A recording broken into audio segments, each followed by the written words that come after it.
আপনাদের সবাইকে স্বাগত জানাচ্ছি মম অ্যান্ড মি কিচেনের পক্ষ থেকে। আজ আপনাদেরকে দেখাবো বেলের দু প্রকারের শরবত। ঐতিহ্যবাহী বেলের শরবত বা বেলপানা শরীরের জন্য কতটা উপকারী সেটা কিন্তু আজকের দিনে বলার অপেক্ষা রাখে না। জাদুকরী এই ফলটিতে আছে প্রচুর পরিমাণে অ্যান্টিঅক্সিডেন্ট, খনিজ, ভিটামিন, যা আমাদের হজম, হাইড্রেশন এবং সামগ্রিক সুস্থতাতে কিন্তু সাহায্য করে। তো চলুন জেনে নেওয়া যাক কীভাবে বানানো হয় এই জাদুকরী বেলের শরবতটি।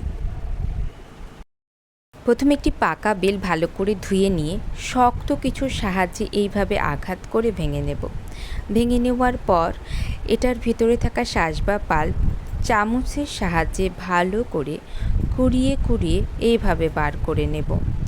দুই সাইডের এই শাঁস বা পাল্প ভালো করে এইভাবে বের করে নেওয়ার পর সামান্য একটু হাত দিয়ে ভালো করে চটকে নিয়ে সামান্য একটু জল দেব। জল দিয়ে কিন্তু ভালো করে এইভাবে মেখে নিয়ে নরম স্মুথ একদম করে নেব। ভালো করে চটকে চটকে মাখতে হবে। এই প্রক্রিয়াটি হাতের মাধ্যমেই করতে হবে। আমরা যদি মিক্সিতে করি তাহলে এর ভিতরে থাকা ছোট্ট দানা বা বিচি কিন্তু গলে পুরো পাল বা শাঁসটি তিতো হয়ে যাবে। এরপর একটা পাত্রে ছাঁকনি বসিয়ে এইভাবে কিন্তু পুরো পাল্পটি সেঁকে নিতে হবে। তাতে করে এর ভিতরে থাকা দানা, বিচি বা আঁশ কিন্তু বেরিয়ে যাবে। এগুলোকে বার করে ফেলে দিয়ে আমরা কি করব, এই যে সুন্দর মসৃণ যে শাঁস আমরা পেলাম, এই শাঁসটা আমরা কিন্তু চামচ দিয়ে একটু ভালো করে নেড়ে নেব। ভালো করে চামচ দিয়ে নেড়ে নেওয়ার পর একটি পরিষ্কার পাত্রে 3 টেবিল চামচ কিন্তু এই পাল্প বা শাঁস নিয়ে নেব।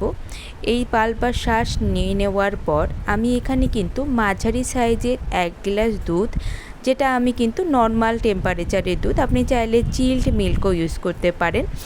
এর মধ্যে আমি দিয়ে দেব 2 টেবিল চামচ আখের গুড়। আপনি চাইলে এখানে কিন্তু চিনিও ব্যবহার করতে পারেন। এখানে কিন্তু 2 টেবিল চামচ গুড় ভালোভাবে দিয়ে দেওয়ার পর এটা কিন্তু ভালোভাবে আমাদেরকে মিশিয়ে নিতে হবে। আপনি চাইলে পাউডার গুঁড়ো কিন্তু এখানে ব্যবহার করতে পারেন। এরপর ভালো করে মিশিয়ে নিয়ে গ্লাসে বরফ দিয়ে এর উপরে কিন্তু আমি এই মিশ্রণটিকে ঢেলে দিয়ে চামচের সাহায্যে ভালো করে কিন্তু মিশিয়ে দেব। বাস হয়ে গেল। এরপর কিন্তু নতুন একটা গ্লাস নেব। গ্লাসে কিন্তু আরও একটা গ্লাসের ভিতরে কিন্তু আমি 3 টেবিল চামচ পাল্প বা শাঁস নিয়ে নিলাম। একটু বিট নুন এর মধ্যে দিয়ে দিচ্ছি, অল্প একটু বিট নুন, অল্প একটু গোলমরিচের গুঁড়ো। আপনারা চাইলে গোলমরিচের গুঁড়োটাকে স্কিপ করতে পারেন। কিছু বরফের টুকরো এবং জল দিয়ে ভালো করে কিন্তু চামচের সাহায্যে এইভাবে নেড়ে গুলিয়ে কিন্তু এটা আমরা রেডি করে ফেললাম। তো এইভাবে আপনারা খুব সহজেই বানিয়ে ফেলুন এই জাদুকরী পানীয়টি বা জাদুকরী শরবতটি। ভিডিওটি ভালো লাগলে অবশ্যই চ্যানেলটি সাবস্ক্রাইব করবেন, ভিডিওটি লাইক কমেন্ট করবেন এবং সামনে এগিয়ে যাওয়ার জন্য সহযোগিতার হাত বাড়িয়ে দেবেন।